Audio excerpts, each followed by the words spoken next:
بسم الله الرحمن الرحیم. قدرمنو کتونکو السلام علیکم ورحمت الله وبرکاتو. نړیواله محکمه یا د فشار بله آله د لاهې محکمې قاضي د اسلامي امارت د زعیم او قاضي القضات د نیولو ناعادلانه، غیر منصفانه او د سیاسي ملحوظاتو پر بنسټ ولاړ حکم. د لاهې محکمې یو قاضي څو ورځې وړاندې د نړیوالې جزایي محکمې رسمي ویب سایټ څخه د جزایي محکمې دویمې محکمې ته د 2 کسانو د نیولو غوښتنلیک لیږلی چې په هغه کې د اسلامي امارت زعیم او د اسلامي امارت د قاضي القضات نوم تر سترګو کیږي. په داسې حال کې چې دا محکمه ځان د نړۍ د عدل او انصاف لوړه مرجع ګڼي، خو په حقیقت کې دغه غوښتنه یوه سیاسي وسیله ده چې د لویدیځ قوتونو د ګټو د خوندي کولو لپاره کارول کیږي. دا محکمې د تاریخ په اوږدو کښې د بعضې کسانو دپاره اختصاصي هم جوړې سوي وي، خو کله چې د روم د اساسنامې مطابق دا فکر راغی چې د دویم عالمي جنګ وروسته چې باید داسې محکمه په جهان کې وجود ولري تر څو چې هغه کسان چې پر بل مملکت تجاوز کوي، هغه چې ملکي خلک په جنګو کې وژني، هغه چې د نسلونو د دفاع دپاره وي او یا دا نور جرمونه کوي چې بینالمللي ریښې لري، د هغو د محکمې واک د هغه اشخاصو او افرادو ولري. دا محکمه چې د جرایمو یعنی د جنایي جرایمو بیني محکمه بلل کېږي، په 2002 کښې هغه ایجاد شوه چې په 2003 کښې د مخ خبرې په 1998 کې هم په دې مورد کې وشوې د اساسنامې، ولې په دې وخت کې د 140 مملکتونو په عضویت سره چې بالاخره په 2003 کال د می په میاشت کښې د افغانستان هم د دې محکمې غړیتوب واخیستی. روسیه یې غړیتوب لري، د غربي اروپا ډېر هېوادونه یې غړیتوب لري، خو د دې محکمې اساسي وظایف دا دی چې هغه جرایم چې د ملي سطحې څخه وتلي دي یعنی بینالمللي ریښې لري، ټول جهان په هغه سوله په خطر کې اچوي، عدالت په خطر کې اچوي، یا د بشر تر عنوان لاندې د بشر ضد جرمونه دي. ځکه تاسو خو پوهېږئ چې د بشر او د انسان کلمه عامه کلمه ده، هغه یو مملکت ته نسي محصورېدلی یا یو قوم ته نسي محصورېدلی، بلکې هر څوک چې په جهان کې ژوند کوي هغه موږ د انسان تر عنوان لاندې او هغه څوک چې ژوند کوي د بشر تر عنوان لاندې د مطالعې وړ دي. نو که دغسې جرمونه پیدا کېږي چې د بشر ضد وي، دا بینالمللي جرایم یې څه وکړله، دا تر بررسي لاندې نیسي. هغه په خپل تشکیلاتو کښې 2 مرحلې لري، د ابتدایي او استیناف، په همدې ډول څارنوالي لري چې څارنوالي البته د مملکتونو په اجازه دغه مملکت ور داخلیږي، که مملکت اجازه ورنکړه بیا نور مراحل لري، خو د دوی د اقتصادي توان یا دا چې اجرایوي توان دا ټوله په دوی پورې اړه نه لري. اقتصاد یې پر غړو هېوادو دی چې دوی ته مالي لګښت ورکوي. په همدې ډول کله چې دوی تصمیم ونیسي، دا محکمه ښیم، د دې محکمې تصمیم چې نهایي سي نو اجرایوي حالت یې د چا پورې اړه لري، د اعضاو پورې اړه لري. په ټوله کې یو درخواست تناد یو څارنوال خواله سوی د محکمې رهبري شورا تر اوسه پورې پرېکړه نه ده کړې. دوهم داسې دا محکمه نړیواله نه ده، ځکه زیاتره هېوادونه لکه روسیه او چین او امریکا د لاسلیک پکې نه ده کړی، ډېر محدودو هېوادو په دې کې لاسلیک کړی ده. په هر حال دغه پرېکړه چې دوی د افغانستان په هکله عملي کړې ده او دا موضوع کورنۍ موضوع ده، خارج د مرز د افغانستان نه تر اوسه پر نقض د بشر حقوق نه ده سوی، نه چا ادعا کړې، نه چا درخواست وړاندې کړی ده یا نه چا عریضه کړې ده. نو بنا دا کورنۍ مسله په خپلو محکمو کې د خپل د افغانانو باندې قضاوت دې ته جواب ورکول کېږي او فصل کېږي. او بل مشروعیت د خپلې محکمې نورې پرېکړې هم چې کړي په دنیا کې یو ورته بشر حقوق په پښو لاندې کېږي. آیا د دې په هکله باندې دوی کوم تصامیم نیولي دي دې مورد باندې کولی شي دوی مثلا که اسناد رایه کړي چې دوی واقعا دا مخکې هم داسې یو څېړنه کړې ده چې په افغانستان باندې راسي. بنا دا ټوله کې یو سیاسي جنبه لري، نه حقوقي جنبه لري، او که چیرې دوی خپل مشروعیت ثابت کړي چې واقعا په نړۍ کې دوی نور هم داسې مسایل دعوا یې حل و فصل کړي دي او یا د چا حقوق د پښو لاندې سوي دي، چا ادعا کړي، یا بغسو یا په دننه په کور دننه کوم مداخله په داخلي چارو کې کړي، په هغه صورت کې بیا جواب ورکول ډېر ساده ده، کوم مشکل دې ته نه لري. او بغیر هغه نه دا مسایل به دوی لمنو نه وي. دا محکمه باید سیاسي نسی چې نور هم اعتبار او ارزښت حقوقي د محکمې ته تاوان رسیږي. د نړیوالې محکمې څارنوال دغه اقدام دا په ډاګه کوي چې دغه اداره د زورواکو هیوادونو یوه آله ده، ځکه هغه هیوادونه چې د لویدیځ د نظامی او سیاسي اهدافو ملاتړ کوي هیڅکله نه تعقیبیږي. په تیرو 45 کلونو او بیا په ځانګړې توګه په تیرو 20 کلونو کې کوم جرمونه چې د افغانانو په وړاندې شوي دي، د محکمې او نورو نړیوالو محکمو اصلا کوم غبرګون ونه ښودو. په دې باید ټول افغانان پوه شي چې دا محکمې یوازې د کفري نړۍ د ګټو لپاره دي، نه د عدالت ترلاسه کولو. موږ باید د دې محکمې څخه عدالت وغواړو، د جهان څخه عدالت وغواړو. سوله، امنیت او عدالت په دغه کې دی چې هر یو د دې تقاضا وکړي. هر یو چې جرم کړی دی متوجه نه باید هغه محکمې ته ورسي. دا چې زورور نه ځي او دایم کمزوری، دا خو عدالت دا خپله بې عدالتي ده. نو کله چې موږ غواړو عدالت تامین کو، نو یوازې پر کمزوري نه تامینوو. عدالت چې تامینېږي که زورور وي او که کمزوری وي. کله چې مرتکب د دغه څلورو جرمو کېږي چې د مخه ما عرض کړه، باید څه وسي هغه تطبیق سي. دا که هر څوک وي، یعنی دا خبره ډېر ښه ده چې ووایو چې ودې سي ولې نه کېږي. که د اسرائیلو صدر اعظم هغه جرمونه کړي دي، خو معلومداره د بشر ضد جرمونه دي. هلته غزه خرابه کړې ده او ډېرې سخت انسانان وژلي دي.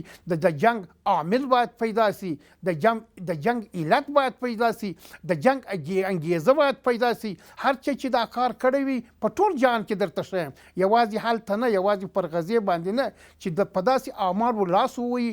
باید وسوایي چې بینالمللي محکمه، حتی زه په دې عقیده یم چې بینالمللي محکمې ته باید مشخص اردو نظام ورکړ سي قوي، تر څو چې دوی خپله وسوایي اقدام وکړي. خو په هر صورت د جهان دپاره یو محکمه ده. دا محکمه چې عدالت تامین کړي او جهان چې ورسره همکاري وکړي، د جهان په سولې، عدالت او امنیت کې به څه وکړي؟ کومک به وکړي. په تیر څه باندې یوه کال کې هغه ظلمونه او ناتار چې د صهیونیستي رژیم لخوا د غزې په خلکو وشول موږ ولیدل. نه محکمه وه چې څوک ونیسي او نه د امنیت کومه شورا چې خبره یې ومنل شي، او نه هم د انساني حقونو پوښتنه چا کوله. اسرائیلو صدر اعظم هغه خو ښکاره خبرې دا دي چې موږ تاسې وایو چې 50,000 ته نږدې کسان ووژل سوه، 18,000 اطفال ووژل سوه، هلته ښځې ووژل سوې. متوجه دا ټوله واقعا هم جنګي جرایم دي، دا واقعا د بشر ضد جرایم دي، او واقعا د کورونو خرابېده ده. د دې څخه هېڅوک انکار نسي کولی. اما دا چې محکمه دا واک نه لري او یا پر ضعیف راځي، دا هغه بې عدالتي ده چې باید پر ضد باندې ودرېږو او ورته ووایو چې ولې زورور پاتېږي او ولې پر کمزوري بیا ته راځغلي او کمزوری نیسي. نو باید ووایو چې دغه اعضاو ته ووایو چې که تاسې قانون تطبیقوئ، د قانون یو اصل دا دی، یو اصل چې باید څه شوي یو شان ته تطبیق سي. د اوسني شرایط سره چې د امریکا حکومت تغییر وکړ، د دوی فیصله مخکې شوی ماتل و چې کله امریکایان خپل هغه پرېکړه کړې یا ترامپ هغه کومه پرېکړه کوي، بیا هغه نه وروسته دوی د اعمالو وکړه. دا لکه دیکته شوې کاردینه د اصول سره برابر. مثلا د افغانستان قضیه څه جنایت جنګي یا څه اعمال شوي دي چې د هغه په هکله په دې اوسني شرایط کې داسې یو کار وشي. مثلا د افغانستان قاضي القضات داسې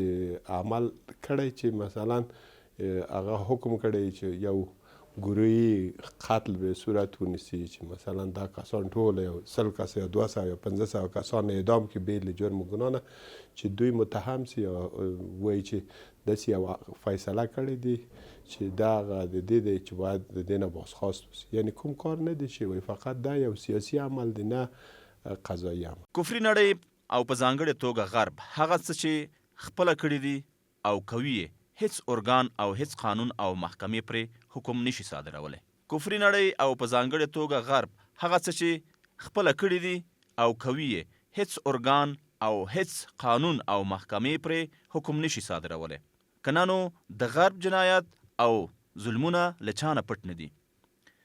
دا او نورې نړیوالې محکمې چې د څو محدوده کسانو په اشاره عمل کوي، په داسې ناعادلانه پریکړو نړۍ کې خپل اعتبار ته نور هم زیان رسوي او خپله بېطرفي هم تر پوښتنې لاندې راولي.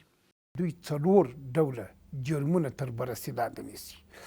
یو هغه جنگي جرایم، مثلا 2 مملکتو ترمنځ جنگ دی. ولې دوی څه کوي؟ ملکي خلک وژني. کله چې د جنگي حدودو څخه دوی تجاوز وکړي او ملکي خلک وژني، کورونه یې ور خرابوي، یعنې ضرر ورسوي، دا هغه وخت دی چې باید څه وسي؟ دا محکمه څارنوال مداخله وکړي او دا محکمه البته یو شی دی پټ پاته نسی چې په ټولو وختو کې ملي محکمه تر هغو د مخه ده. کله چې ملي محکمې زور نه پرسېدی نو بینالمللي محکمې ته به وایي د جنایاتو بینالمللي محکمه هغه اقدام کوي. دا یو حالت دی. بل حالت دا دی چې بعضې وینئ داسې خلک راغلي دي چې انسانان ګروپ په ګروپ وژني. انسان کشي ده. کله چې نسل دپاره غواړي نسل یې له منځه یوسي نو بیا دا څارنوال مداخله کوي، دوسیه تکمیلوي او رښتیا دا اوس موږ تاسې هم په دې پوهېږو چې د نسل وژنه ډېر خطرناکه خبره ده او دا رښتیا جنایت دی.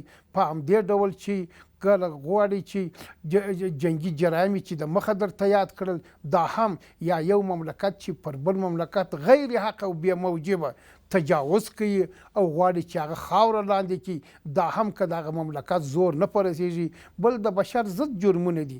د بشر په ضد جرمو کښې قتل سه، د بشر په ضد جرمو کښې ټول جنایتونه چې انسان ته او د بشر ته تاوان رسوي یا ضرر رسوي، هغه له منځه وړي، هغه ګټې حقوقو باندې تجاوز کېږي.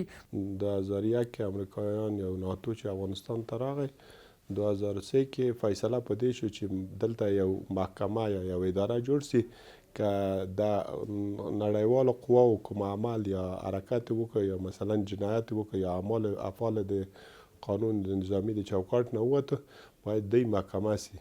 هماغه وخت امریکایان پرې نه ښوده چې دلته یو دفتر جوړ سي د نړیوالو محکمې له خوا نه چې دلته چې کوم کار کېږي یا کوم عمل کېږي د هغه نه.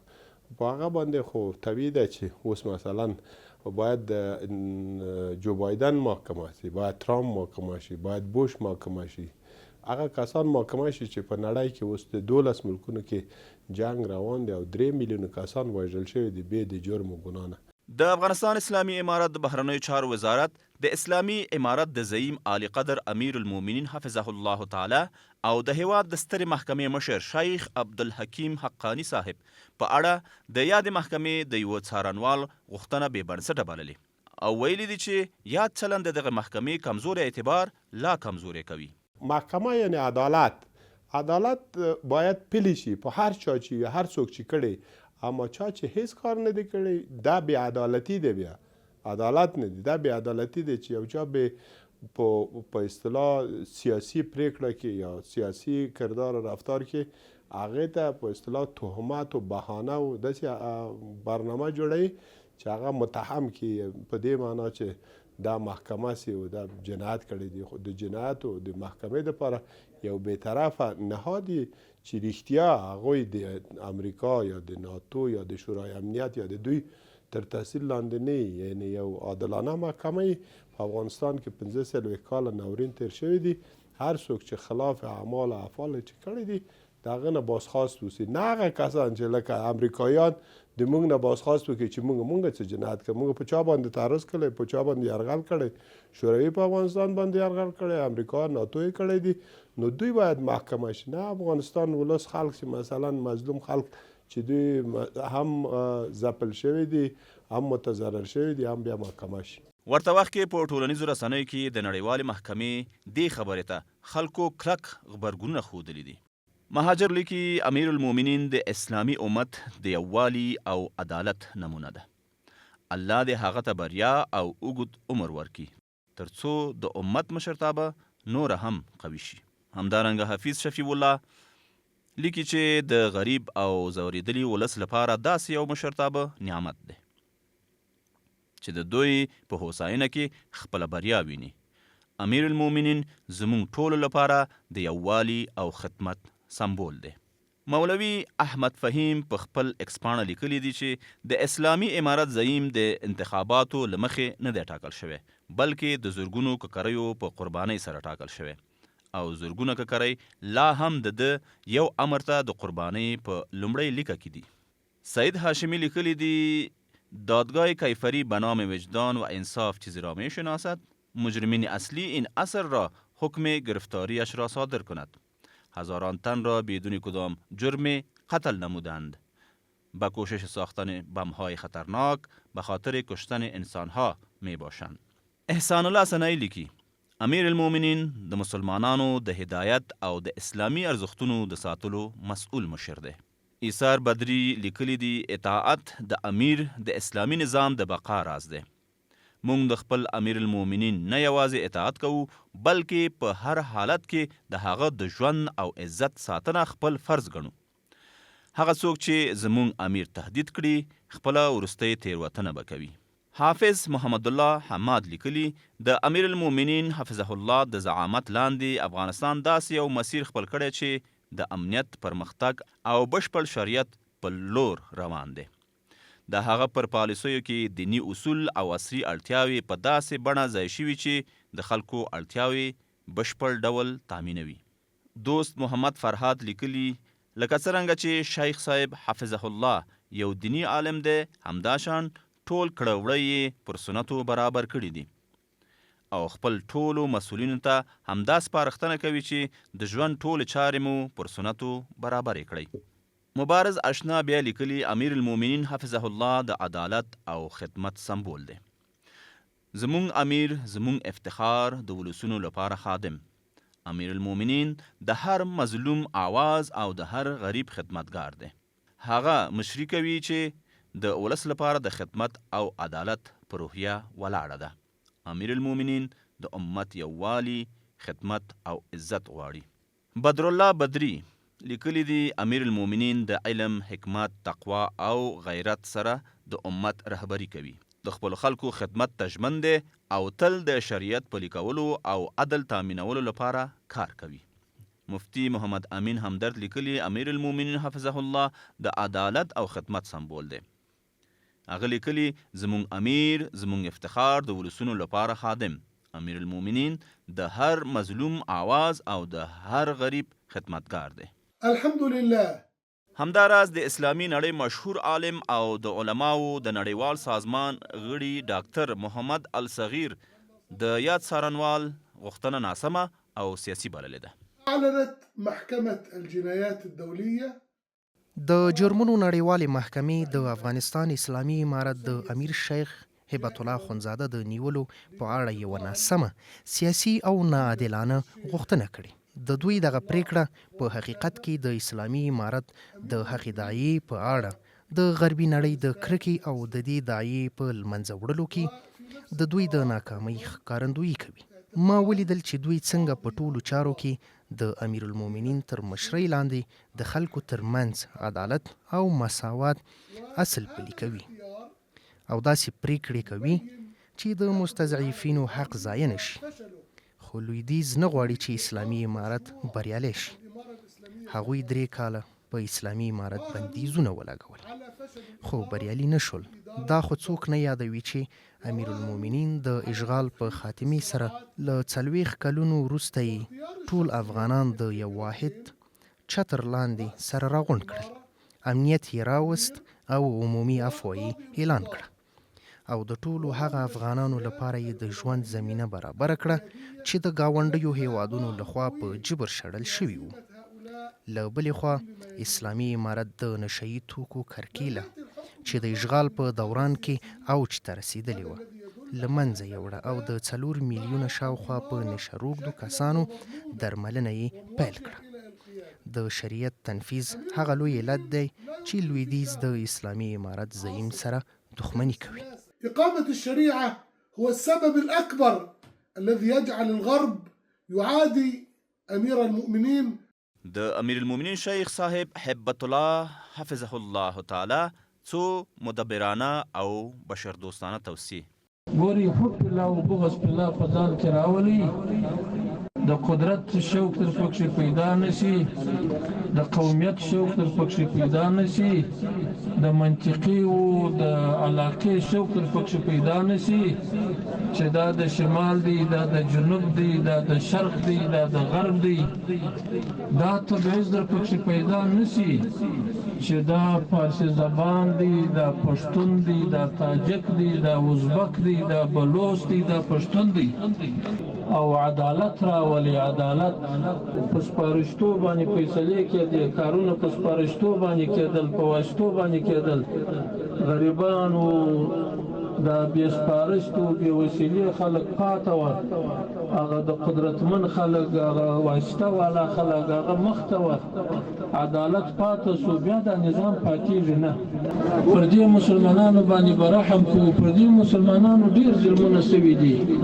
څو دورې دا 40 کاله 45 کاله باندې ظلمونه سوي دي. اوس یې وخت د دغه دی چې پر پټیو باندې، پر زخمو باندې پټۍ واچوو او د دې خدمت وکړو. الله دې موږ ته د دې توفیق راکړي چې هم یې دیني خدمت وکړو، هم یې دنیوي خدمت وکړو. ګوري ورونو، تکبر مه کوئ، لویي مه کوئ، حق مه ردوئ. ټولو مسؤلینو ته وایم چې حق درته ښکاره سو، تابعداري یې کوئ. کوشش وکړئ ورونو، د خپلو مسلمانانو ورونو خدمت وکړئ، رحم پر وکړئ، شفقت پر وکړئ، پر یتیمانو باندې، پر کونډیانو باندې، پر غریبانو باندې، پر مسکینانو باندې، پر ټولو باندې د رحم په سترګو ورته وګورئ. د شفقت دا زموږ د زړه ټوټې دي، مسلمانان دي، ثواب لري. دا مو عزم دی، دا مو اراده ده چې خالص شرعي نظام په افغانستان کې راشي. وارخطا نسی دی کافرانو ته. دا کافران په یو صورت تاسو نه مني، نه ستاسو دغه کیفیت مني، نه ستاسو صورت مني، نه ستاسو سیرت مني، نه ستاسو عقیده مني. په هیڅ صورت. یعنی که دا اراده لري چې دغه اسلام باندې تر مرګه پورې ودرېږي، بیا نو دې شانو ته ځان ټینګ کړي، شهادتونو ته ځان ټینګ کړي، بندیخانو ته ځان ټینګ کړي. دا صحابه کرام شهیدانېدله، پر سرو باندې ورونه وربلېدله. موږ باندې څه تکلیف تېر شوی دی؟ موږ ته خدای اسلام ډېر په ارامه باندې راغلی دی. خو لیکن تاسو چې د دې تاریخ ته وګورئ چې د ابتدا څخه د اسلام څنګه راپورته سو، دا چا راپورته کوي؟ دا په ډېرو مقدسو وینو باندې راپورته شوی دی. او دا اسلام در دې ځای پورې موږ ته خو ډېر په وساره ورسېدی. موږ پر دې اسلام څه خواري کړلې ده، څه محنت مو کړی. هېڅ چاته به څوک به ضرر نشي ورسولی چې د دې په مقابل کې ودرېږي. که غرب په مقابل کې ودرېږي، که شرق په مقابل کې ودرېږي، ضرر نشي ورسولی. دا مو عقیده ده، دا مو ایمان دی، پر دغه ولاړ یو. دا څه شی دی؟ دا د غربیان دي که شرقیان دي که نه. اوس موږ به د دې خلکو په دې اختارونو، په دې شانو باندې د خدای پر وعدو مو عقیده نشته، پر دغو باندې مو عقیده ده. موږ به د دې څه متاثر کېږو. توبه، الله مو دې وساتي. نن چې له بل هر وخت څخه افغانستان د امنیت له نعمت څخه برخمن دی، د همدغه نظام او زړهسوانده مشرانو له برکته دی چې په خپل زیار او قربانیو یې وکولی شول افغانستان خلکو ته امنیت راولي، جرم، جنایت، فساد له منځه یوسي او د ښځو شرعي او اسلامي حقوق خوندي کړي. او هغه سپکاوی چې د اشغال په دوران کې زموږ نر او ښځو ته متوجه وو، له هغه څخه ملت وژغوري. د نړیوالو دا ډول فشارونه نشي کولی اسلامي امارت مشران او رهبران له خپل راسخ عزم څخه راوګرځوي او د اسلام دښمنان به همداسې مختورن پاتې وي ان شاء الله. تل دې وي اسلامي نظام، تل دې وي آزاد افغانستان.